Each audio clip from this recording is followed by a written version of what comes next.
Like they're enthusiastic one week, they're not enthusiastic the next week. Being able to sustain and maintain a high level of enthusiasm for both the role and when you're on the call is a skill. It's a skill. You whistle while you work. You got to learn how to do it. You got to learn to like the stuff you don't love so that you can do the thing you really love, which is sales.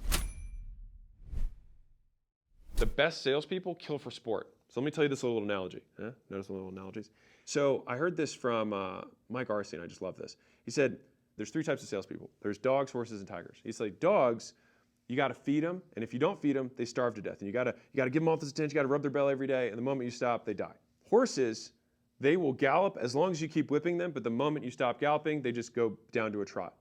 He's like, but tigers, he said a tiger can eat a full meal, but then if a bunny walks across his line of vision, we'll kill the bunny for sport. He's like, you want tigers. And I love that little analogy because the best salespeople that I've ever met in my life, they love sales. They love the thrill of the close, of the hunt. When I was selling weight loss, I would sometimes have homeless people and things like that that would come in who would respond to my ads. It would happen, right? I had 2 ways to take it. I could try and not take it seriously, try and just like basically just get through the sale so I could move on with my life. Or I could see it as free practice.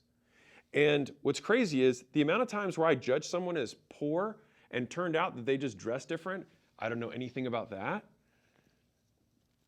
was more times than I can count. And a lot of them were like, hey, I appreciate you just like, treating me well. And I was like, of course. I was like, this is a business. Your money spends the same. And so you either practice the skill or you close. Either way you win. It's a lot like lifting weights, where if you have your warm-up reps and they look different than your heavy reps, you're actually not practicing at all.